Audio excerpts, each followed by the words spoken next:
You don't lack dreams. You don't lack goals. What you're missing is the ability to make yourself do what needs to be done, even when you don't feel like it. That's self-discipline, the single most important trait that separates those who succeed from those who stay stuck in cycles of delay, regret, and frustration. Discipline doesn't come from a motivational quote or a viral video. It comes from the habits you repeat daily, from the moments you say no to instant pleasure in favor of long-term progress, from the way you show up on slow mornings, tired evenings, and when no one's watching. In this video, we're diving straight into 7 practical and powerful techniques to master self-discipline. No fluff, no perfection needed, just real consistency. If you've ever wondered why you start strong but fall off track, or why your momentum dies after a few days, this is where the pattern breaks. Watch all the way to the end, because techniques 6 and 7 are the most overlooked, yet the most transformative when it comes to sustaining discipline every single day. If anything you hear today could help your future self, a friend, or someone you care about, hit that subscribe button and comment discipline below to commit with me. Let's begin building the strongest version of you, starting now. 1. Begin with small commitments. Self-discipline doesn't begin with a dramatic lifestyle overhaul or superhuman willpower. It begins with one quiet decision. A decision so small, so ordinary that most people overlook its power. I remember my friend Jeff. He was fired up on New Year's Day. Decided he'd wake up at 5 a.m., run 10 miles, read a book a week, cut sugar, and meditate every night. 3 days later, he was back to sleeping in, binge-watching TV, and eating donuts with zero guilt. The problem wasn't Jeff's motivation. It was the size of his commitment. He went too big, too fast, and burned out before discipline had a chance to take root. What most people misunderstand about self-discipline is this. It's not forged in the fire of intensity. It's sculpted in the repetition of tiny, intentional acts. The truth is, mastering self-discipline isn't about pushing harder. It's about starting smaller. When you commit to something realistic, something you can actually follow through on at one, you're not just performing an action, you're also taking a step toward achieving your goals. You're training your mind, you're rewiring your identity. A single glass of water before coffee, a made bed, 3 sentences in a journal. These aren't trivial habits, they're tiny signals that tell your brain, I keep my word to myself. And the more often you keep your word, the more your inner belief strengthens. This isn't about feeling inspired, it's about becoming consistent. Because real progress doesn't come from explosive motivation, it comes from doing the right thing on boring days. Discipline is less about saying yes to big goals and more about saying yes to small, repeatable actions that compound over time. The man who builds strong willpower is not the one who dominates a day. It's the one who repeats his choices quietly, again and again, even when no one's watching. Think of someone who wants to improve their focus. They don't need to cut out every distraction overnight. They could simply start with 5 minutes of deep work, phone off, tabs closed. That small commitment becomes a win, and wins build identity. You become a person who shows up. You become a person who follows through. That internal shift is more powerful than any external motivation. Over time, those 5 minutes turn into 10, then 30, then hours of uninterrupted progress. This is how you rewire your mindset. By giving yourself something small to succeed at, you build emotional momentum. You create a routine of reliability, and that becomes your mental discipline training ground. Each small success reinforces your self-image, making future commitments feel less like a burden and more like a reflection of who you are. But it goes deeper. When you start with small, deliberate commitments, you sidestep the resistance that often sabotages big plans. You eliminate the internal debate. Instead of wondering, do I feel like doing this today? You already know what's coming, and you've proven you can handle it. It no longer feels like a struggle. It becomes automatic. That's how self-discipline transforms from a battle into a rhythm. People often confuse discipline with restriction, but in truth, small commitments are about freedom. When you're no longer fighting yourself, you free up energy to focus, create, and move forward. You stop overthinking and start executing. You stop chasing perfection and start honoring progress. Each small promise kept is a signal of integrity, of self-respect. And self-respect is the foundation of lasting discipline. So no, you don't need to change your entire life this Monday. You don't need to run 10 miles or meditate for an hour. You need to make one decision, one micro choice that aligns with your long-term vision. And tomorrow you make it again and again. Because in the end, discipline is not something you force. It's something you construct, brick by brick, choice by choice, moment by moment. This is how you begin, not with pressure, but with precision. Not with intensity, but with consistency. One small commitment at a time. 2. Prioritize what truly matters. Self-discipline is not about doing more. It's about doing what matters. It's easy to confuse being busy with being effective, but there's a massive difference between motion and progress. I once asked my younger brother, "You're working all day, but are you actually moving toward what you truly want?" He went silent. And that silence revealed something many of us are afraid to admit. We're constantly in motion, constantly reacting, constantly checking boxes that don't move us an inch closer to who we want to become. True discipline starts with clarity. Without it, we fall into the trap of urgency, answering every email, responding to every message, cleaning up small messes, while the big priorities stay untouched. The modern world rewards responsiveness, but rarely rewards reflection.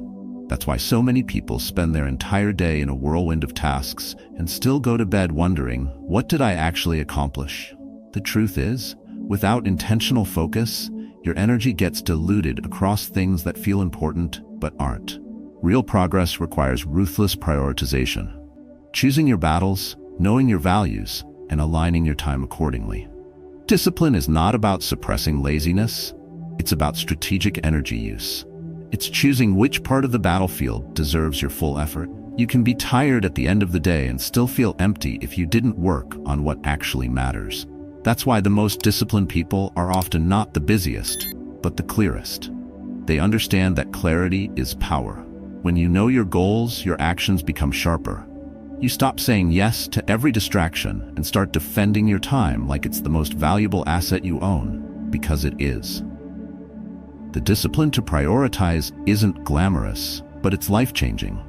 Imagine this. Someone wakes up, jumps into tasks, runs through meetings, answers messages, and makes calls.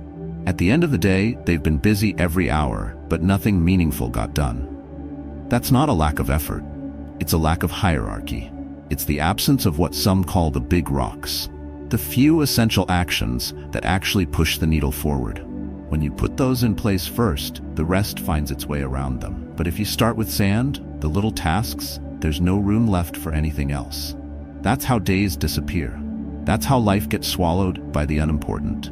Discipline here means learning to say no. No to the tasks that look urgent but lead nowhere. No to the people who drain your focus. No to habits that eat time without a feeding purpose. It's not easy. It requires courage, sometimes discomfort, especially when saying no means disappointing someone else. But every time you protect your priorities, you train your mind to respect your goals. Planning is part of this equation. When you plan your day the night before, you're not just organizing tasks, you're reclaiming control over your future. You enter your day with direction, not reaction. And when you combine that with time blocking, scheduling chunks of focused time for your essential tasks, you remove the guesswork. You stop hoping to find time and start building it on purpose. But even this isn't static. Your priorities must evolve as your life evolves. What mattered 6 months ago might not matter today. So discipline also means reflection. It means checking in with yourself. Asking if your time still reflects your values, if your actions still point toward your true goals. And if they don't, it means making hard changes. That's not failure, it's growth. Most people think discipline is about effort, but the deeper truth is, it's about alignment.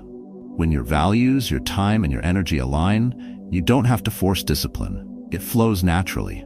You no longer have to convince yourself to work on what matters, because what matters becomes the only thing you allow into your day. So, stop chasing busy. Start choosing better. Prioritization is not a productivity hack. It's a discipline mindset. And when mastered, it gives you the one thing no amount of hustle can buy: meaningful momentum toward the life you truly want. 3. Build habits that run on autopilot. Real discipline doesn't live in constant effort. It lives in what feels effortless, because it's automatic. I once asked a neighbor, a man in his 50s, who always seemed calm, focused, and in better shape than most people half his age, what his secret was. He shrugged and said, "I don't really think about it. I just do what I always do." That's the power of habit. When something becomes part of your identity, you no longer need to force it. You simply live it. The decision has already been made. There's no internal debate, no drain on willpower. You're not trying to act disciplined. You're just being who you are. That's why the strongest form of self-discipline isn't found in the person who makes perfect choices every day. It's found in the person who builds their life around patterns that make good choices automatic. Habits are discipline on autopilot. They remove friction from your life. Instead of asking yourself every morning whether or not to work out, your shoes are already by the door. Instead of wondering whether to read, your book is already next to your coffee. The fewer choices you have to consciously make, the more energy you save for the moments that truly test your focus. Building habits doesn't require intensity. It requires consistency. The biggest mistake people make is trying to change too much at once. They want a total transformation overnight. But discipline doesn't work that way. The brain resists chaos. The nervous system reacts to radical change with shutdown. But when you introduce small, manageable habits, consistently repeated over time, you rewire the brain without creating stress. 5 minutes of stretching, 1 paragraph in a journal, drinking water as soon as you wake. These are not big efforts, but they stack, and stacking is the real secret. By connecting a new habit to an existing one, you create a chain reaction. Brush your teeth, put on your gym clothes, brew your coffee, read 1 page, end your workday, review your to-do list for tomorrow. These simple pairings, known as habit stacking, reduce friction and increase follow-through. More importantly, they build a mental identity. I am someone who shows up. I am someone who finishes what I start. That identity, once solid, will carry you even when motivation fades. But habits don't grow in a vacuum. Environment matters. You cannot build consistent habits in a space filled with chaos, distraction, and temptation. That's why people who seem naturally disciplined often design their surroundings to support their goals. They remove triggers that pull their attention, they limit the options that sabotage progress, and they make the right choices easy. Want to write more? Keep your phone in another room. Want to eat better? Don't stock your kitchen with things that work against you. It's not about willpower. It's about structure. A disciplined person doesn't rely on energy. They rely on systems. There's also something else that fuels habit formation: visibility. When you track your habits, even with a simple check mark, you're giving your brain a visual confirmation of progress. It taps into your need for completion. And over time, that sense of streak, of momentum, becomes a powerful motivator. You don't want to break the chain. You want to keep showing up. You want to protect the identity you've been building. And in doing so, your habits reinforce themselves. What starts as effort becomes rhythm. What starts as resistance becomes default. You stop spending mental energy debating whether or not to do the thing. You just do it because you've done it before. And repetition builds confidence. The longer you stay consistent, the less your mind sees it as optional. At that point, you don't need to push. The habit pulls you. This is how real self-discipline is built, not in dramatic decisions, but in small, quiet rituals repeated daily. You aren't trying to be disciplined for a day or a week. You're building a disciplined identity for life. And the most powerful identity is the one that doesn't need convincing.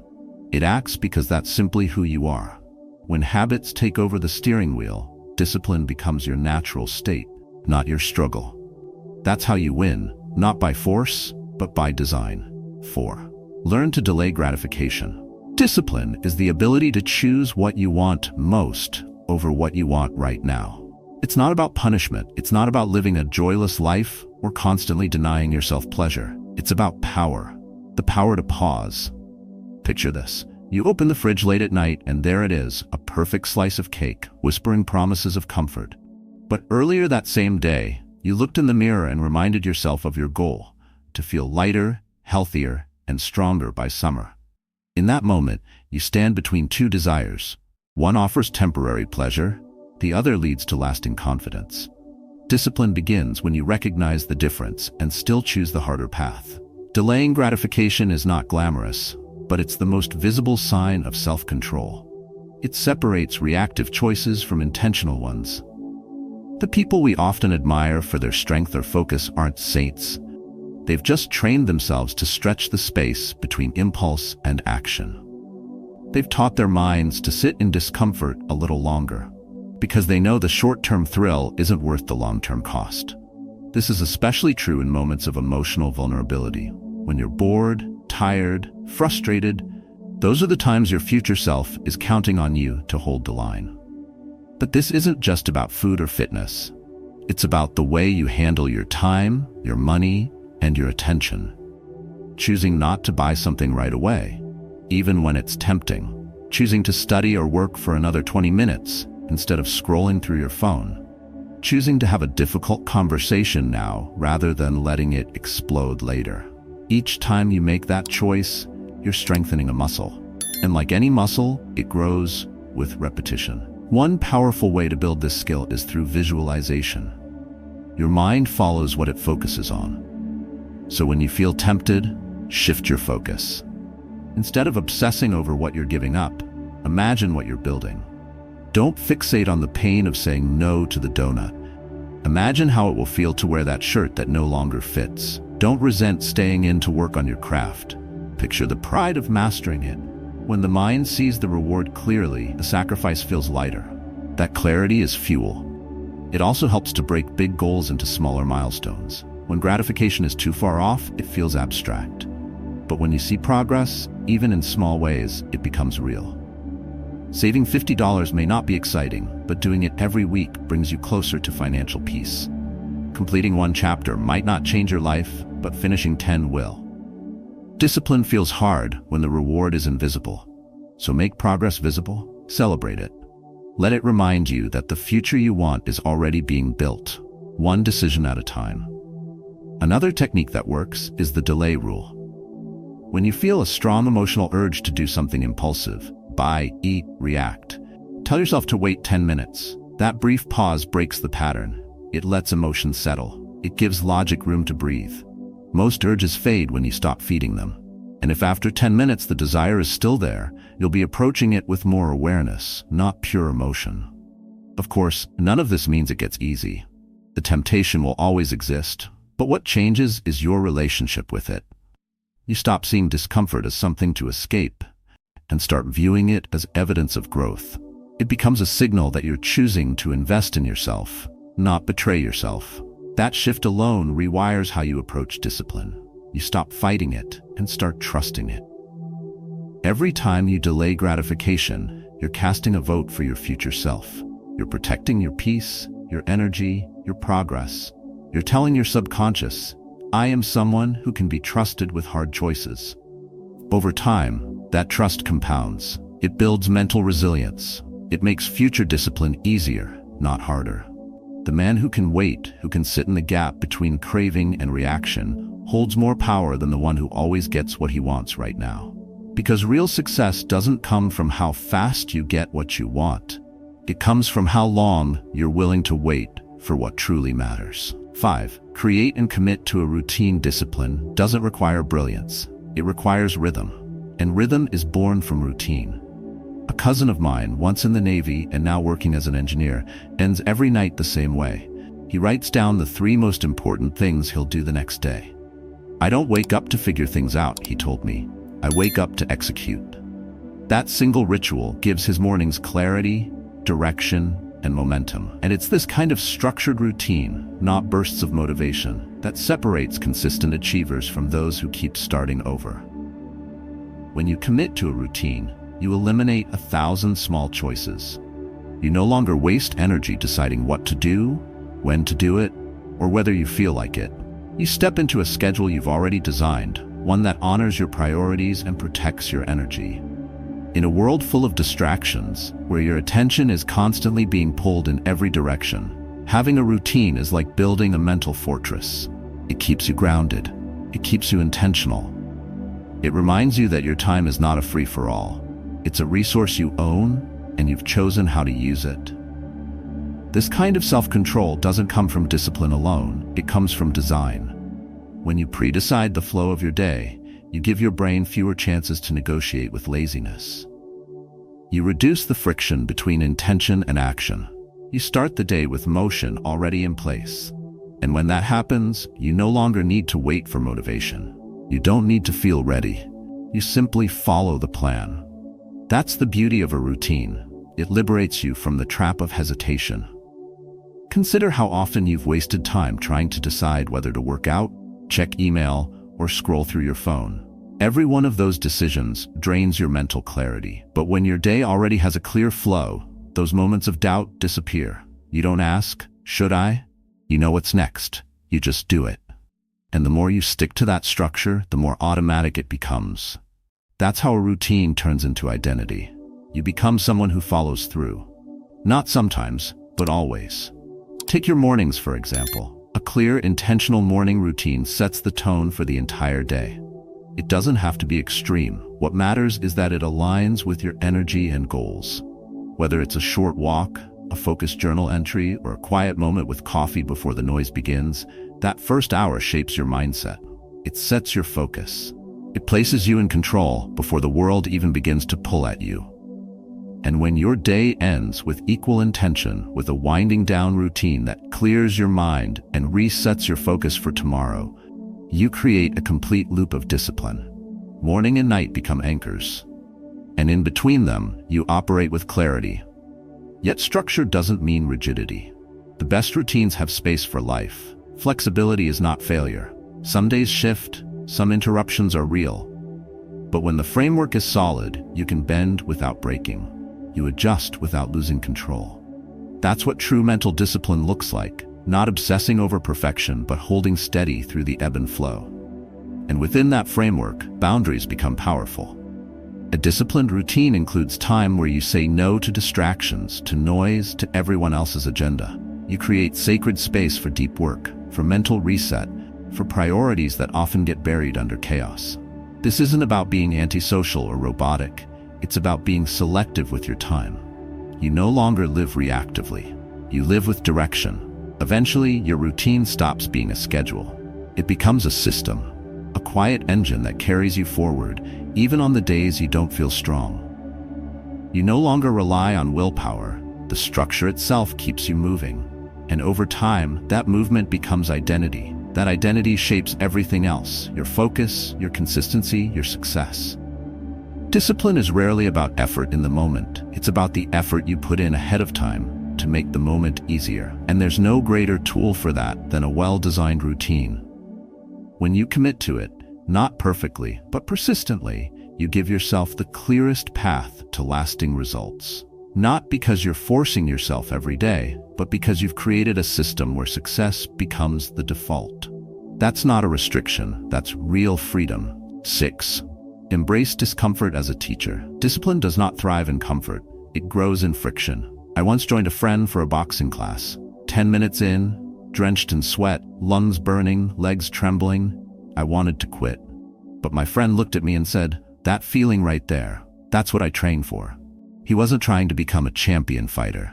He was training not to walk away from hard things in life. That single sentence changed how I saw discomfort.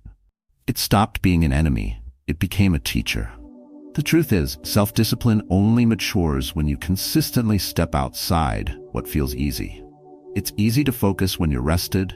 It's easy to speak when everyone agrees. It's easy to act when you feel inspired. But those are not the moments that shape you. Growth lives where friction exists. Every time you push through a task that drains you, stay silent when you want to react, or complete something you wanted to avoid, you're training a muscle more powerful than any in your body, your inner strength. And that strength becomes the quiet foundation of everything you build. Discomfort is not there to punish you, it's there to sharpen you. Most people avoid it like a virus, mistaking temporary struggle for permanent failure.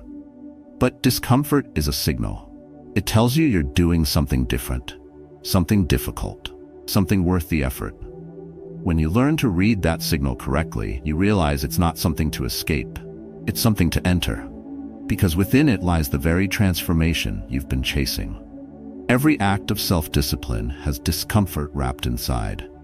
Writing that tough email, saying no to a client request, speaking up in a room where silence is easier, beginning work even when you feel completely unprepared. These are not glamorous actions, but they build the kind of man who doesn't crumble under pressure, the kind who shows up not just when it's convenient, but when it's necessary. That is the man who earns the results others admire but rarely understand. The way to build this mindset is simple but not easy. You deliberately choose discomfort in small ways. You take the stairs when you're tempted by the elevator. You turn your phone off for an hour to actually think. You push one more rep when your body says stop. These aren't huge achievements, but they're daily reminders that you are not run by your impulses. You are training control. And that control compounds. Discomfort also has a voice, a quiet, biting one. It says, "You're not ready. You can't do this. You'll fail." Most people listen, but disciplined people reply. They remind themselves of their why. They reframe the pain as proof of progress. They remind themselves that the voice of doubt gets quieter the more they take action. And they take action anyway. Because the fear of discomfort is almost always worse than the discomfort itself. One technique that sharpens this is reflection. After every uncomfortable act, write down how you felt before and after. Often you'll find that what felt overwhelming turned into relief. What started as resistance ended in clarity. This memory becomes a tool. The next time you hesitate, you'll remember, not imagine, what it feels like to win that internal battle. And that memory helps you push through again. In a world that worships ease, choosing discomfort is a quiet rebellion. It's a personal declaration that you are willing to do what most won't, that you'll endure challenges in order to expand. And what's on the other side of that choice is not just progress, it's power. Not the kind that screams, but the kind that stands. Steady, grounded, unshakable. Discomfort doesn't last, but the character it forges does. It teaches you to hold steady in chaos, to choose logic over emotion, to stand your ground when everything inside you wants to flee. Every time you lean into it, you're not backing down, you're leveling up. And over time, those hard choices define you more than any talent ever could. That is the reward only discipline can earn. That is the strength only discomfort can teach. 7. Reconnect with your why. Regularly. Discipline fades when your reason disappears. You may start strong, full of fire, fueled by a goal or vision, but when the routine becomes exhausting and life gets in the way, only one thing keeps you going: your why. I once asked a man who had lost over 40 pounds for health reasons what kept him from giving up on the days he felt drained and unmotivated. He didn't mention willpower or routine. He simply said, "I picture my daughter walking down the aisle and I want to be there, not watching from a hospital bed, walking by her side." That's not a workout plan. That's a reason. And that reason is stronger than any excuse. Motivation comes and goes. That's the nature of emotion. You feel powerful on Monday, but defeated by Thursday. That's not weakness. It's human. The problem arises when you rely on motivation to sustain your discipline. Because when the emotional high fades, so does your effort. What carries you forward in those low moments is clarity. Clarity of purpose. You don't need constant motivation if your reason is rooted deep enough. When your why is clear, your how becomes automatic. You stop chasing energy and start following direction. But that clarity needs to be renewed. Most people lose discipline not because they're lazy, but because they forget. They forget why they started. They forget what's at stake. They forget the feeling of being tired of their old self. That's why one of the most powerful mental discipline techniques is reconnecting with your why regularly. You don't do it once at the start of the year. You do it weekly, sometimes daily. Because the world will keep distracting you and your mind will keep doubting you unless you remind it. In everyday life, your why is often hidden behind the action. You don't go to the gym just to look better. You go because you remember the lower back pain you swore you'd never feel again. You don't save money just for numbers on a screen. You do it because you want to take your parents on that trip before time runs out. You don't stay up learning a new skill just to get ahead. You do it because the version of you 5 years ago was stuck, scared, and desperate for the life you're now building. When you act from that place, Discipline stops feeling forced. It feels necessary. But clarity doesn't survive in silence. It must be seen. It must be repeated. So write down the question, why am I doing this? And answer it often. Put that answer somewhere visible, on your bathroom mirror, your phone background, your notebook, your wall. Let it interrupt your excuses. Let it speak when your emotions want to quit. Sometimes a single word is enough. Freedom, family, legacy. When discipline feels hard, that word becomes your anchor. The more personal your why, the more powerful your discipline. And when you make that why visible, your environment becomes your ally. A photo, a note, a quote, they're not decorations, they're triggers. They remind your subconscious that this moment, this sacrifice, this choice, it matters. And when you feel disconnected, you don't need to force effort. You need to reconnect with meaning. Meaning always breathes life back into discipline. Discipline is the vessel. Your why is the compass. Without the compass, the vessel drifts. It loses direction. It moves, but it doesn't progress. It's why so many people burn out even when they're consistent. They forgot what they were rowing toward. But when the direction is clear, even choppy water won't stop you. You don't waste time asking, should I keep going? You already know the answer. Because you're not just working hard, you're moving with intention. The strongest people aren't the ones who never get tired. They're the ones who never lose sight of their why. That's what gives weight to their actions. That's what transforms temporary struggle into long-term commitment. Reconnecting with your reason is not a soft reminder. It's a strategic reset. And every time you do it, you give your discipline something stronger than motivation to stand on. You give it purpose. Self-discipline isn't built in a single day. It's earned one small decision at a time. From choosing habits that rewire your mindset to delaying gratification, setting a clear routine, and facing discomfort with quiet strength, each technique stacks toward a stronger version of you. But none of it lasts if you forget your why. That's your anchor when motivation fades. When you reconnect with your purpose, you stop reacting and start leading your life with intention. Whether you're trying to break bad mental patterns, build a calm mindset, or create a daily discipline routine, the tools are already in your hands. You don't need perfection. You need presence. You need clarity, and you need the courage to start where you are. Now it's your turn. What's one habit, one mindset shift, or one challenge you faced on your journey toward mastering self-discipline? Share your story in the comments below. Let's grow together, one deliberate step at a time. If this video helped you reset your thinking, don't forget to like it and subscribe for more practical insights on how to build inner strength, protect your focus, and live with unshakable intention.